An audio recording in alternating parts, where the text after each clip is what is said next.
Question number 11 में बोला गया let us calculate the number of years for which the interest on ₹600 eight the rate of simple interest of 8% पर annum will be ₹168। तो चलिए हम इस क्वेश्चन को सॉल्व करते हैं। इस क्वेश्चन में क्या बोला गया है, इस क्वेश्चन में नंबर ऑफ़ ईयर्स पूछा गया है, यानी कि टाइम पूछा गया है, और बोला गया है कि इंटरेस्ट ऑन ₹600 के ऊपर इंटरेस्ट 8% के हिसाब से जो इंटरेस्ट होगा वो होगा ₹168। तो 8% इंटरेस्ट के हिसाब से ₹600 पे इंटरेस्ट ₹168 होगा, तो कितना टाइम लगेगा। तो हम लोग को सिंपल टाइम का फॉर्मूला यहाँ पे प्लॉट कर देना है, 100 into simple interest divided by P into R। तो 100 का 100, सिंपल इंटरेस्ट 168 और प्रिंसिपल है 600 और रेट है 8%। तो हम लोग उसको कैलकुलेट करते हैं, कैंसिल आउट किए 2 0 से 2 0, 8 1 ज़ा 8, 8 2 ज़ा 16, 8 1 ज़ा 8। उसके बाद ये 3 से कटेगा, 3 2 ज़ा 6, 3 7 ज़ा 21। तो ये आ गया 7/2 ईयर्स। तो 7/2 ईयर्स का मतलब 3 ईयर्स 6 मंथ और 3.5 ईयर्स और 3 1/2 ईयर्स। तो ये भी काफ़ी इजी क्वेश्चन रहा है।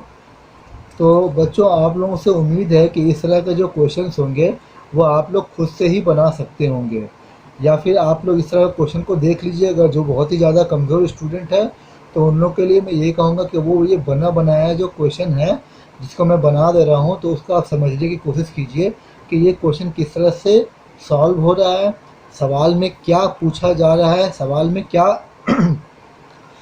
में क्या गिवन दिया हुआ है, उसके अकॉर्डिंगली हम लोग कौन सा फार्मूला प्लॉट करेंगे और किस तरह से इसको सॉल्व करेंगे। थोड़ा आप लोग प्रैक्टिस कीजिएगा तो ये काफ़ी इजी हो जाएगा। तो चलिए हम लोग क्वेश्चन नंबर 12 की तरफ बढ़ते हैं।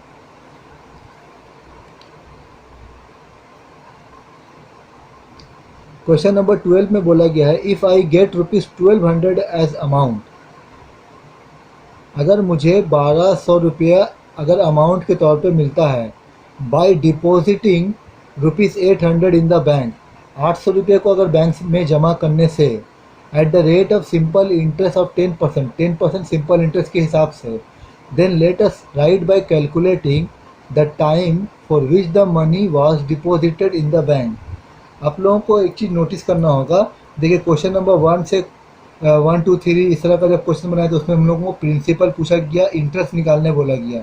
फिर कुछ क्वेश्चन आगे बढ़े तो वहाँ पे हम लोगों को ये प्रिंसिपल निकालने बोला गया। फिर कुछ क्वेश्चन आगे बढ़े तो वहाँ पे हम लोगों को रेट निकालने बोला गया।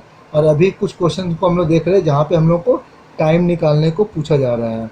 तो इस क्वेश्चन में बोला गया है अगर हम लोगों का प्रिंसिपल ₹800 हो और रेट 10% पर annum के हिसाब से कितने साल में अमाउंट में वो कन्वर्ट हो जाएगा, और अमाउंट होगा 1200।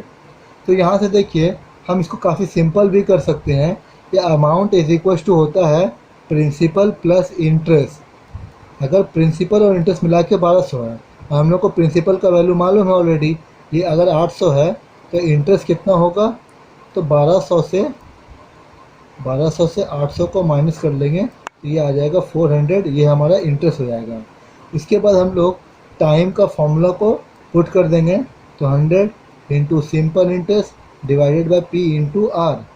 तो 100 और सिंपल इंटरेस्ट है 400 और प्रिंसिपल है 800 और रेट है 10%।